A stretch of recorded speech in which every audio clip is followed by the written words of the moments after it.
사람이 세상을 살아가면서 누릴 수 있는 가장 행복한 모습은 어떤 모습이겠습니까? 아마도 저 뒤에 나와 있는 사진의 모습이 아닐까라는 생각을 해봅니다. 아이를 낳은 엄마의 모습은 어느 누구도 흉내낼 수 없는 최고의 행복한 모습이라 이야기할 수 있을 것입니다. 그래서 우리는 저 사진만 봐도 마음이 치료되는, 힐링이 되는 그런 경험을 갖는 것 같습니다. 그런데 무엇으로 엄마는 이 아이를 낳으면서 저런 행복한 표정을 지을 수 있는 것입니까? 저렇게 행복한 표정을 지을 수 있는 것은 아이를 향한 세상의 어떤 것으로도 채울 수 없는 엄마의 큰 사랑, 모든 것을 다 줄 수 있는 엄마의 사랑이 있기 때문에 저런 행복한 모습을 지을 수 있을 것입니다. 그런데 아이를 양육하면서 우리가 늘 경험하는 것은 아이를 대할 때 늘 저렇게 행복한 모습을 지을 수 없다는 것이 우리의 현실의 모습입니다. 오히려 아이들을 양육할 때 더 많은 시간, 짜증을 내기도 하고 참고 인내하고 견디는 시간을 갖습니다. 그 힘들고 어려운 시간을 사랑으로 이겨낼 때 비로소 저런 표정을 지을 수 있는 것입니다. 간절히 기도하는 것은 우리 성도들이 저렇게 활짝 웃는 평안한 모습으로, 행복한 모습으로 하루하루를 살아가는 우리 모든 성도들이 될 수 있기를 간절히 바랍니다. 오늘은 특별히 교회가 가정주일 혹은 스승의 주일로 지키는 주일입니다. 최근 들어서 가정주일도 스승주일도 그 의미가 많이 퇴색하고 그 중요성을 잃어가고 있습니다. 하지만 가정과 교육, 그것들이 우리의 행복을 위해서 믿음 안에서 결코 포기할 수 없다는 사실을 우리는 꼭 기억해야 될 줄 압니다.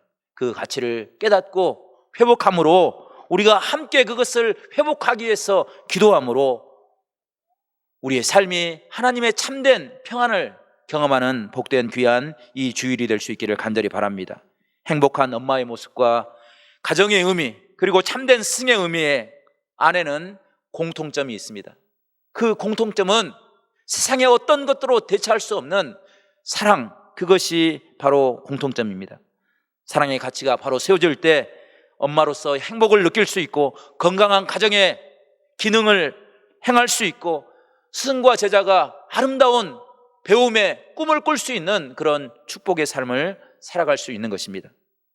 이런 만남은 하나님이 허락하신 최고의 축복인 줄로 믿습니다. 엄마와 아기가 아무런 걱정 없이 활짝 웃을 수 있는 저 모습은 세상의 어떤 것으로도 흉내낼 수 없는 것입니다.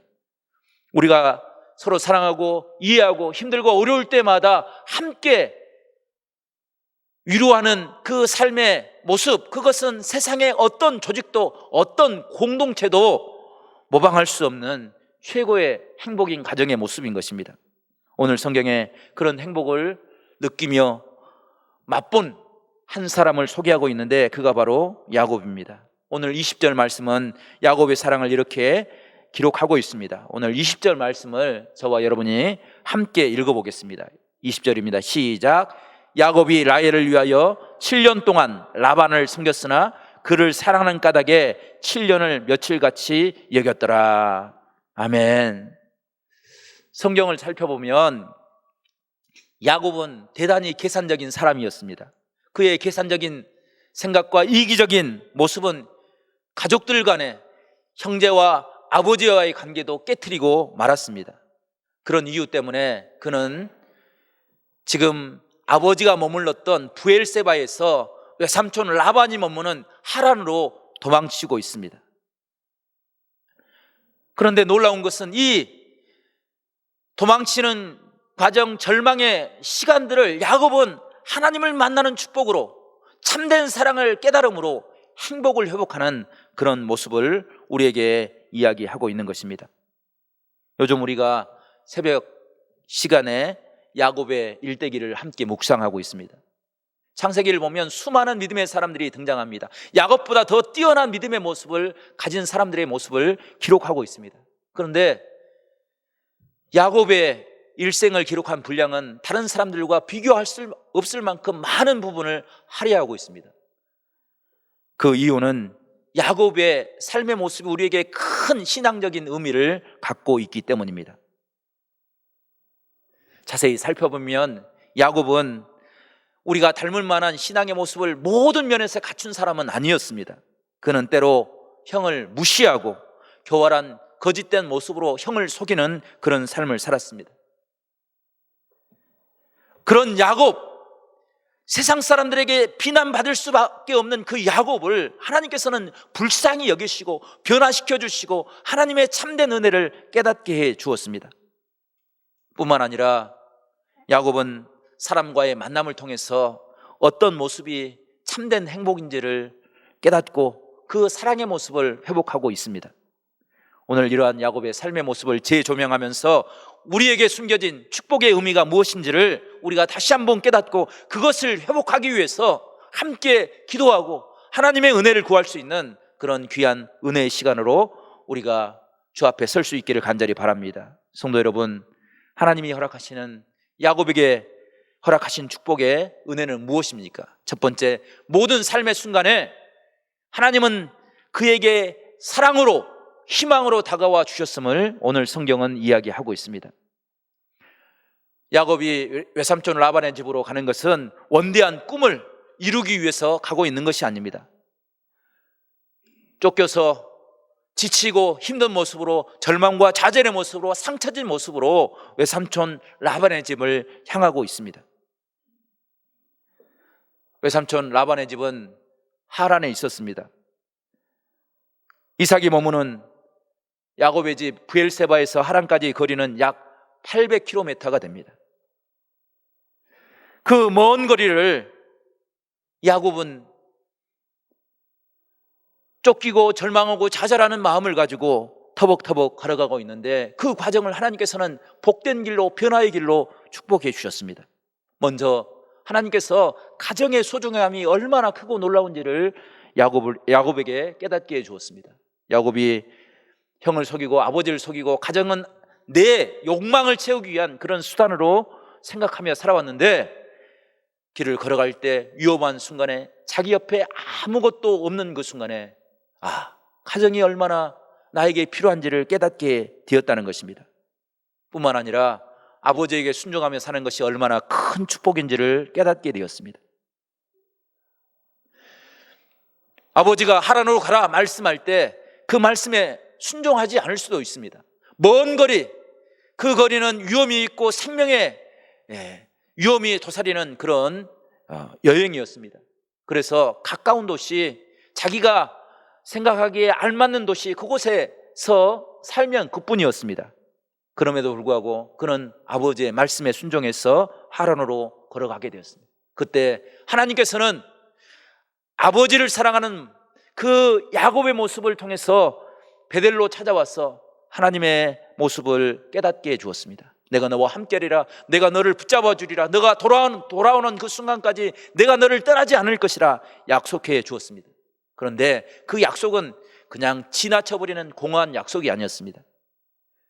야곱이 하란에 도착했을 때 하나님이 나를 붙잡고 계시구나, 하나님의 소망만이 나의 참된 소망이 될 수 있겠구나 라는 사실을 야곱은 너무나도 분명하게 깨닫게 되었습니다. 야곱이 하란에 도착해서 처음 우물을 만나게 됩니다. 우물에서 만날 때 사람들에게 외삼촌 라반의 이야기를 물어보았습니다. 근데 놀라운 것은 야곱이 묻는 그 모든 것들, 궁금한 것들을 마치 준비하여 주셨듯이 주신 것처럼 대답을 다 듣게 됩니다. 그 대답이 끝나자 바로 또 외삼촌 라반의 양을 치고 있었던 라헬이 우물로 찾아옵니다. 그리고 그에게 그 사정을 다 알렸더니 그가 아버지에게 달려가서 외삼촌 라반이 그에게 뛰어와서 절망과 좌절과 지쳐있는 그 야곱을 안아주고 영접해주고 너는 내 혈육과 같다, 나를 떠나지 말고 나와 함께 머물라, 삶의 터전을 마련해주는 그런 기적적인 과정들을 경험하게 됩니다. 그것을 통해서 야곱은 나를 지키신 하나님, 나의 소망이 되신 하나님, 나의 삶의 중심이 되시는 은혜 하나님을 깨닫고 고백하게 되는 것입니다. 그 일들은 우연히 지나가는 일이 아니었습니다. 하나님이 준비하셨기에, 하나님이 예비하셨기에 순적히 만나는 하나님의 놀라운 축복이었습니다. 지금까지는 자신의 생각과 자신의 계획과 자신의 꾀로 인생을 살아왔습니다. 그럴 때마다 순간순간 위기를 모면한 것 같았지만 그의 삶은 실타래처럼 엉키고 망가지고 고통을 경험할 수밖에 없었습니다. 그런데 하나님이 인도해 주시니, 하나님께서 친히 함께하여 주시니 모든 일들이 가장 선한 길로, 가장 아름다운 길로, 가장 은혜로운 길로 풀려져 나가는 것을 깨닫게 된 것입니다. 이것을 알았기에 야곱은 자신의 희망을 오직 하나님뿐이라고 고백하며 하나님을 붙잡고 하나님 앞에 엎드리는 기도의 삶을 살 수 있었던 것입니다. 성도 여러분, 우리도 세상을 살아갈 때 야곱이 경험했던 이런 하나님을 경험하며 살아갈 수 있기를 간절히 축복합니다. 우리의 삶을 예비하시고 우리의 삶을 준비하여 주시고 그 순간순간마다 이루시는 하나님의 은혜를 고백하며 살아가는 그런 아름다운 신앙이 우리 가운데 있기를 간절히 축복합니다. 하나님을 붙잡는 것이 세상을 승리하는 참된 능력인 줄로 믿습니다. 하나님 앞에 엎드려 기도하며 간구할 때 하나님이 예비하신 그 길이 세상을 이기는 축복의 길이 되는 줄로 믿습니다. 한 아들이 비행기를 타고 사막을 지나게 되었습니다. 강한 모래바람이 휘몰아쳤습니다. 그 바람 때문에 비행기는 사막에 추락하고 말았습니다. 아들의 사고 소식을 들은 아버지는 눈앞이 캄캄해서 아무것도 할 수 없었습니다. 하지만 곧 정신을 차리고 수색대를 조직했습니다. 사막을 샅샅이 뒤져서 아들을 찾기 위해서 땀 흘려 수고했습니다. 그럼에도 불구하고 불행하게도 아들의 생존 여부는 찾아낼 수가 없었습니다. 비행기가 추락한 지점을 발견할 수 있었지만 어디에서도 아들의 흔적은 보이지 않았습니다.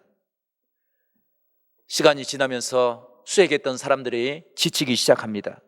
그리고 그 아버지를 찾아와서 이렇게 이야기합니다. 도저히 아들을 찾을 수 없습니다. 포기해야 될 것 같습니다.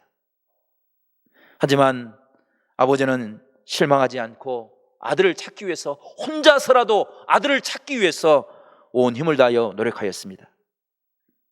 순간순간 그의 마음속에도 실망하는 마음, 절망의 마음이 찾아왔습니다. 그러나 그 아버지는 아들을 찾을 수 없기에, 사람의 힘으로 아들을 찾을 수 없기에 하나님 앞에 엎드려 기도했습니다. 하나님, 아들을 지켜주십시오. 이 사막의 위험 가운데서도 하나님께서 아들을 지켜주십시오. 그리고 그 아들을 찾기 위해서, 아들에게 희망과 용기를 주기 위해서 전단지를 만들었습니다. 그리고 수백만 장을 그 사막에 뿌렸습니다. 전단지를 만들 때 어떤 문구를 써야 될지 막상 생각이 떠오르지 않았습니다. 한참을 고심하다가 아버지가 아들에게 온 마음을 다하여서 고백하는 것처럼 이렇게 썼습니다. 아들아, 아빠가 너를 사랑하고 있단다. 아빠가 너를 사랑하고 있기에 결코 절망하지 마라. 이 아버지의 한마디 외침은 사막 곳곳에 뿌려지게 되었고, 마침내 여러 날이 지나서 수색대가 지쳐서 쓰러져 있는 아들의 모습을 발견하게 되었습니다. 그 아들의 손에는 아버지가 뿌렸던 전단지가 쥐어져 있었습니다. 그 아들은 사막의 열기와 굶주림과 배고픔과 모든 절망감을 아버지가 뿌렸던 한 장의 전단지를 붙잡고 그 희망을 꺾지 않고 쓰러져 지쳐가는 그 고난 속에서도 자신을 일으키는 용기를 얻을 수 있게 되었습니다. 아버지가 사랑한다는 그 한마디는 가장 강력한 힘이 되어서 그 사람이 생존할 수 없는 사막 가운데서도 자식을 지키는 능력이 되었던 것을 이야기하는 그런 예화입니다. 성도 여러분, 우리는 이 세상을 살아가면서 가족들에게 또 이웃들에게 어떤 의미로 살아가고 있습니까? 자식들이 아빠를 만나면, 엄마를 만나면 어떤 생각을 할까요? 사랑하는 아내와 남편을 만났을 때 아내는 남편을 바라보고 남편은 아내를 바라보면서 어떤 생각을 하며 살아가는 것이 우리들의 모습일까요? 기도하옵기는 우리 모든 성도들이 가족들에게, 우리가 가장 사랑하는 사람들에게 희망이 될 수 있는 그런 은혜가 있기를 간절히 축복합니다. 그 아버지의 뜨거운 사랑과 어머니의 뜨거운 눈물의 기도가 있기에 자식들이 절망의 순간에도 그 사랑의 확신을 가지고 이 힘들고 어려운 세상 가운데 굴복하지 않고 이 모든 것들을 이겨나갈 수 있는 용기를 얻을 수 있는 우리 모든 가족들이 될 수 있기를 간절히 바랍니다. 우리 교회가 이 희망을 선포함으로 이 지역 공동체가 하나님의 사랑을 깨닫고 참된 행복을 회복하며 살아갈 수 있는, 세상에 참된 희망이 하나님의 은혜 안에 있음을 깨닫고 그 은혜를 의지하며 살아갈 수 있는 그런 복된 귀한 역사가 우리 가운데 이루어질 수 있기를 간절히 축원합니다. 두 번째로 야곱은 라헬과의 사랑을 통해서 온 열정을 다해서 수고해야 될 삶의 목표, 흔들리지 않는 삶의 목표를 깨닫게 되었습니다. 오늘 20절 말씀을 다시 한번 읽어드리면, 야곱이 라헬을 위하여 7년 동안 라반을 섬겼으나 그를 사랑하는 까닭에 7년을 며칠같이 여겼다라고 기록하고 있습니다.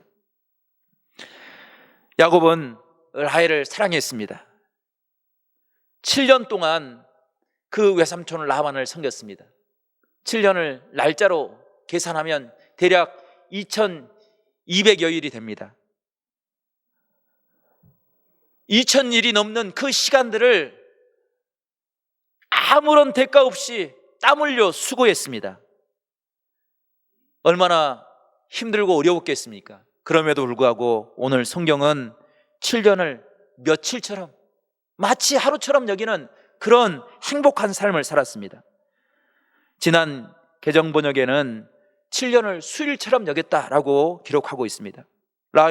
야곱이 라헬을 사랑하였기에 그 힘들고 어려운 순간들을 행복의 순간으로, 감사의 순간으로 차고 채워 넘치는 그런 은혜의 삶을 살 수 있었다는 것입니다.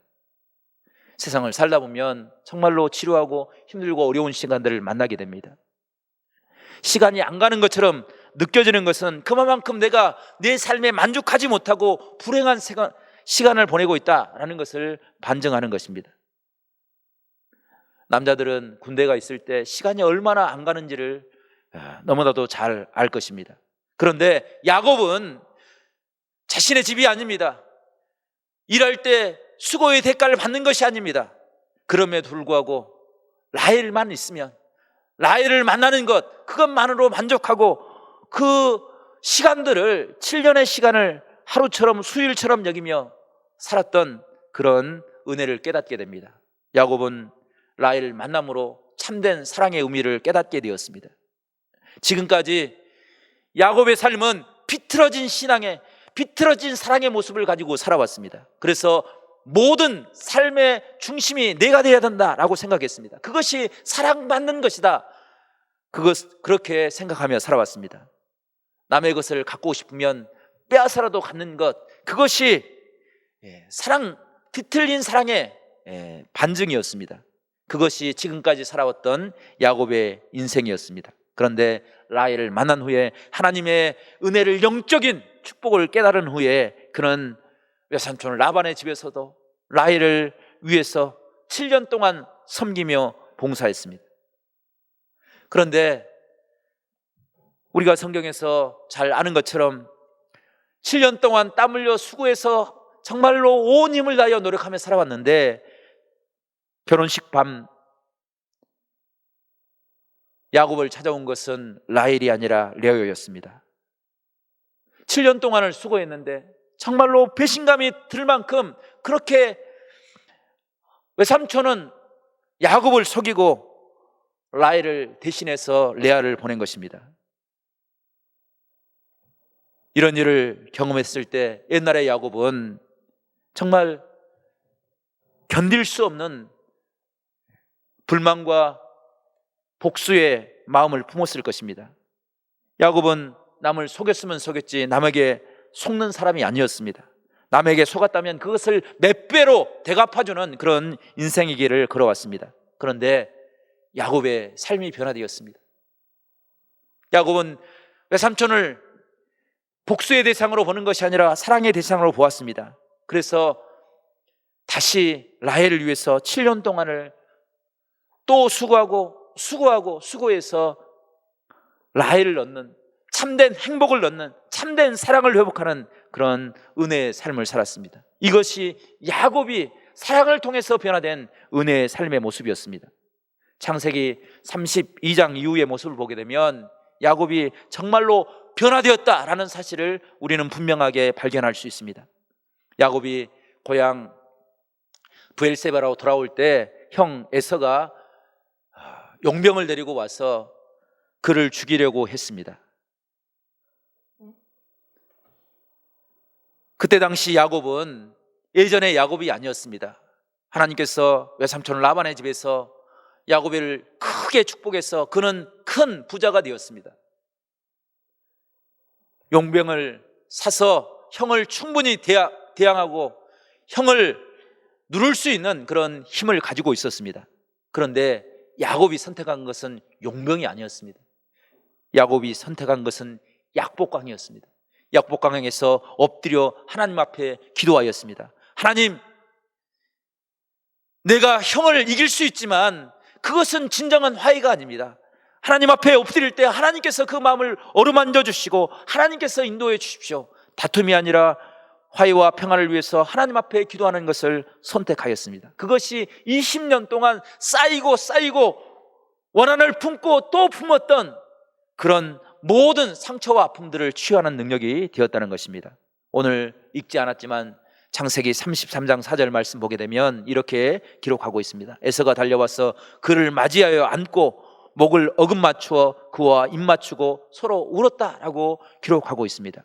성도 여러분, 이것이 하나님 앞에 엎드릴 때, 하나님 앞에 기도할 때, 하나님의 은혜를 구할 때 성도들이 맛볼 수 있는 참된 화해와 평안인 줄로 믿습니다. 세상 사람들은 화해하자 이야기해놓고 만나면 서로 간에 잘잘못을 따지게 됩니다.